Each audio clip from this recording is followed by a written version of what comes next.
loops yang lebarnya kita lihat dari huruf yang di zona bawah, misalnya kayak G, Y, J, seperti itu. Nah, seorang yang memiliki tipe tulisan seperti ini, yang detail itu biasanya memiliki kecenderungan untuk menempatkan hal-hal detail dengan tepat dan melakukan pekerjaan yang membutuhkan ketelitian tanpa masalah yang berat. Nah, keterampilan ini bisa membuat penulis menjadi orang yang spesifik dalam mengerjakan tugasnya. Nah, sebagai seorang DOP atau Director of Photography, kemampuan imajinasi yang abstrak dan material ini menjadi krusial karena kedua aspek ini mampu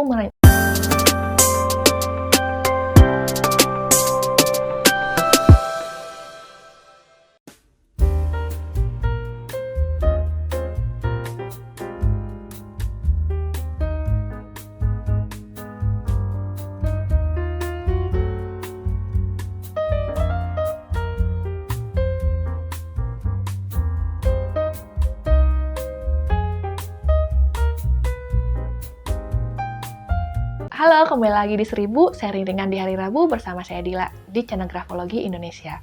Ayo, saya pengen tahu siapa di sini yang suka banget dengan kegiatan fotografi. Rasanya kalau kita pergi ke suatu tempat atau kegiatan selalu ingin mengabadikan momennya ya. Nah, pastinya di antara Anda yang menonton ada yang gemar atau bahkan hobi fotografi ya. Ngomong-ngomong soal fotografi, tahu nggak ada profesi yang dinamakan Director of Photography? Profesi ini biasanya terdapat pada sebuah produksi sebuah film. Nah, kalau Anda sering nonton film atau merasakan betapa bagusnya film dalam pengambilan gambarnya, ini adalah hasil dari kreativitas seorang Director of Photography atau sering kita sebut dengan DOP. Nah, kebetulan banget nih, karena salah satu production house sedang mencari DOP untuk pembuatan film. Mereka ingin mendapatkan kandidat yang tepat. Nah, di saya sudah ada nih salah satu kandidatnya. Ini tulisan tangannya. Tapi seperti biasa, sebelum kita analisis, penasaran nggak sih, memang tugas-tugas seorang DOP itu apa aja ya? Nah, sebagai direktur fotografi atau sering kita sebut dengan Director of Photography, dia itu memiliki tanggung jawab yang luas dalam produksi film. Mulai dari perencanaan visual, penentuan teknik fotografi, pencahayaan, pengaturan shot, hingga ketepatan warna, pemilihan lokasi, koordinasi dengan kru, perekaman, pengeditan, kepemimpinan, hingga pemecahan masalah. Banyak banget sampai juga kontrol anggaran, luar biasa. Nah, seorang DOP ini bekerja secara kolaboratif dengan sutradara untuk mengembangkan visi visual sebuah film. Bersama-sama mereka menentukan gaya sinematik, pencahayaan, framing, dan komposisi gambar yang akan mencerminkan cerita dengan baik. Selain itu, mereka juga akan bertanggung jawab untuk merancang pencahayaan yang sesuai dengan mood cerita dan karakter, mengatur kru kamera, memastikan konsistensi warna, serta memimpin kru dengan efisien. Nah, selama proses produksi, mereka juga harus siap nih untuk menangani tantangan teknis maupun kreatif yang mungkin timbul. Melalui kontribusi seorang DOP, mereka akan berperan penting dalam menghasilkan estetika dan kualitas visual film secara keseluruhan. Dengan tujuan untuk menciptakan karya yang memukau dan menginspirasi penonton tentunya melalui kerjasama yang solid dengan tim produksi. Nah, jadi sekarang setelah kita tahu apa saja nih tugas dan tanggung jawab seorang DOP, kita bisa lihat nih, banyak ternyata yang dibutuhkan itu adalah kreativitas, lalu juga butuh jiwa kepemimpinan dan fleksibilitas dalam berpikir, karena sebuah produksi film seringkali melibatkan berbagai tantangan dan perubahan yang tidak terduga. Oke, kalau gitu kita lihat dulu ya, tulisan tangan ini apakah terpenuhi nih kebutuhan untuk menjadi seorang DOP pada tulisan tangannya? Yuk kita analisa. Skill pertama yang harus dimiliki oleh seorang DOP adalah memiliki kreativitas yang tinggi. Tentu saja ya, seorang DOP tentunya harus memiliki kreativitas. Nah, cara untuk mengetahui tanda-tanda kreativitas ini pada tulisan tangan adalah dengan melihat pada huruf yang ditulisnya secara berbeda atau tidak seperti umumnya. Jadi biasanya ditulis dengan bentuk-bentuk yang unik, seperti misalnya contoh seperti ini. Nah, orang dengan tanda seperti ini biasanya juga menikmati sesuatu yang berkaitan dengan pekerjaan artistik dan seni, di mana dia menggunakan imajinasi dan daya temunya. Dengan memiliki kreativitas, seorang DOP adalah kunci dalam menata komposisi gambar, memilih sudut kamera yang pas, dan menggunakan teknik pencahayaan inovatif untuk menyampaikan cerita atau emosi pada penonton. Dengan memiliki kreativitas, seorang DOP adalah kunci dalam menata komposisi gambar, memilih sudut kamera yang pas, dan menerapkan teknik pencahayaan inovatif untuk menyampaikan cerita atau emosi kepada penonton. Keberadaan seorang DOP yang kreatif juga membawa sebuah lokasi atau set yang biasa menjadi luar biasa, memunculkan karakter dan situasi melalui pengaturan cahaya yang cermat, serta menciptakan gambar yang memperkuat alur cerita dan meninggalkan kesan yang mendalam bagi penonton. Nah, sekarang yuk kita lihat sisi kreatif kandidat ini melalui tulisan tangannya. Kalau kita lihat di sini rata-rata tulisannya reguler ya, nggak ada yang terlalu dibentuk menjadi unik. Jadi kalau misalnya kita lihat di sini, berarti mungkin kandidat ini masih bisa nih lebih mengembangkan lagi kreativitasnya karena belum terlalu kelihatan. Oke, kita lanjut ke traits berikutnya, yaitu kemampuan imajinasi, baik abstrak maupun material yang perlu ada dalam diri seorang DOP. Cara untuk melihat traits ini, yang imajinatif ini, bisa kita lihat dari adanya loops, baik pada zona atas maupun zona bawah. Loopsnya agak lebar ya. Dan imajinasi yang abstrak, kita bisa lihat dari loops yang lebar pada huruf B, L, K, H, nah seperti itu. Nah, sedangkan kalau untuk imajinasi material, loops yang lebarnya kita lihat dari huruf yang di zona bawah, misalnya kayak G, Y, J, seperti itu. Oke, sekarang apa sih sebenarnya imajinasi abstrak dan material itu? Nah, saya jelaskan satu dulu ya, untuk imajinasi abstrak. Imajinasi abstrak ini merujuk kepada kemampuan seseorang untuk memvisualisasikan konsep, ide, atau gambaran yang tidak terkait secara langsung dengan realitas fisik, atau sering juga dikaitkan dengan kemampuan seseorang untuk berpikir secara konseptual. Nah, jadi mudahnya ini adalah kemampuan untuk memvisualisasikan sesuatu yang tidak terlihat wujudnya. Misalnya seperti perasaan, cinta, ide, konsep, dan lainnya. Sedangkan kalau untuk imajinasi material itu sendiri adalah sebaliknya, kemampuan untuk menggambarkan sesuatu dalam pikiran dengan menggunakan bahan atau materi yang nyata. Nah, imajinasi material ini melibatkan bagaimana bahan-bahan fisik dapat diciptakan untuk menciptakan sebagai sebuah objek atau karya.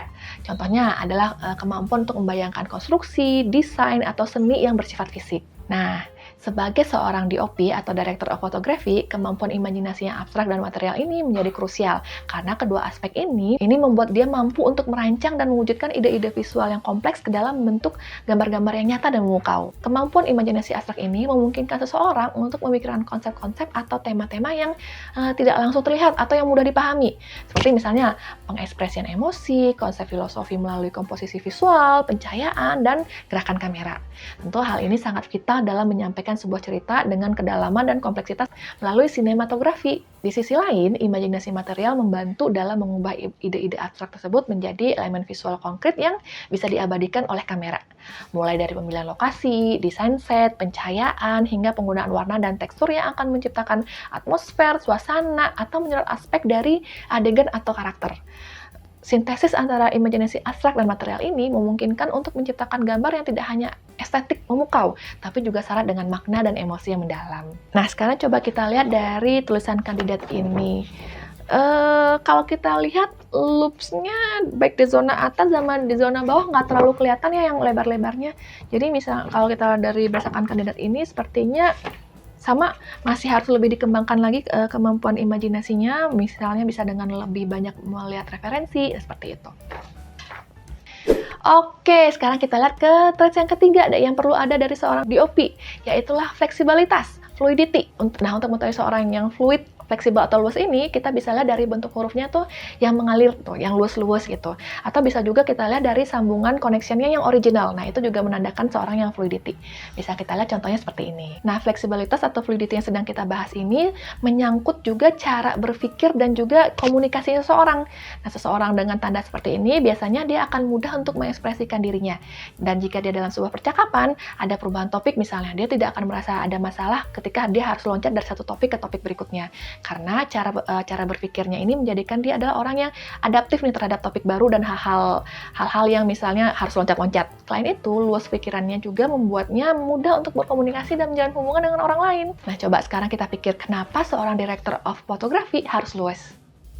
Nah, tentu dong, karena sebagai seorang Director of Photography, kemampuan berpikir dengan fleksibel ini menjadi sangat penting, ya karena dalam dunia produksi film atau video, sering kita dihadapkan pada situasi yang berubah-ubah dan penuh dengan ketidakpastian. Sebagai seorang Director of Photography, kemampuan berpikir dengan fleksibel ini menjadi sangat penting, karena dalam dunia produksi film atau video, kita tuh kan sering dihadapkan pada situasi yang berubah-ubah dan penuh dengan ketidakpastian. Kemampuan beradaptasi dengan perubahan kondisi cahaya yang tidak stabil, jadwal yang tiba-tiba berubah, serta misalnya tantangan teknis yang tidak terduga, tapi tetap harus menghasilkan gambar yang berkualitas tinggi, merupakan kunci sukses bagi seorang DOP. Selain itu, fleksibilitas berpikir juga menjadi sangat vital saat berkolaborasi dengan berbagai tim kreatif. Seorang DOP harus mampu memahami dan menyatu dengan visi artistik dari sutradara, keinginan produser, dan batasan-batasan produksi yang ada.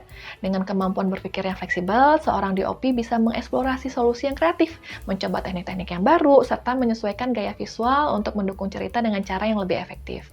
Nah, sekarang kita coba lihat ya, dari tulisan ini, kandidat ini fluiditanya ada nggak ya? Kalau kita perhatikan ya, kalau tulisan kandidat ini tuh cenderung tegak, terus juga nggak ada yang luasnya, nggak ada yang mengalirnya, sambungan yang originalnya juga nggak terlalu kelihatan. Jadi kalau misalnya tulisan ini bisa kita bilang fluidity-nya masih belum maksimal. Trait terakhir yang perlu diperhatikan dari seorang DOP adalah attention to details. Nah, untuk membuktikan traits ini ada pada seorang DOP sangatlah mudah. Caranya simple, cukup lihat dari huruf I dan J-nya, ada nggak titiknya, lengkap nggak titiknya. Jika dalam tulisannya diberi titik di atasnya, semuanya ada, maka ia adalah seorang yang perhatikan detail. Seperti misalnya contoh seperti ini. Nah, seseorang dengan tipe tulisan seperti ini biasanya memiliki kecenderungan untuk menempatkan detail dengan tepat. Nah, seorang yang memiliki tipe tulisan seperti ini, yang detail itu biasanya memiliki kecenderungan untuk menempatkan hal-hal detail dengan tepat dan melakukan pekerjaan yang membutuhkan ketelitian tanpa masalah yang berat. Nah, ketelitian ini bisa membuat penulis menjadi orang yang spesifik dalam mengerjakan tugasnya. Biasanya dia akan memperhatikan hal-hal kecil, misalnya seperti tanda bacanya, atau misalnya setting-setting kecil dalam lokasi syuting. Nah, itu bisa diperhatikan dengan detail oleh orang yang punya attention to details. Nah, kemampuan untuk memperhatikan detail ini juga salah satu hal yang akan sangat ditekankan untuk seorang DOP. Dalam setiap elemen dalam pengambilan gambar memiliki dampak yang signifikan pada hasil produksi. Jadi detail-detail kecil di elemennya harus diperhatikan. Rincian dalam komposisi gambar, pencahayaan, serta pemilihan lensa, dan mampu menentukan mood, tone, atau estetika visual menjadi dari suatu adegan. Nah, jadi kemampuan untuk perhatikan detail ini sangat penting bagi seorang DOP karena dalam mempertimbangkan aspek visual itu harus dipertimbangkan dengan lebih teliti, dengan sampai hal-hal kecilnya, karena nanti akan mempengaruhi misalnya di keputusan di framingnya, komposisi cahaya, sampai ke misalnya komposisi kamera. Itu akan mempengaruhi hasil kualitas dari sebuah produksi.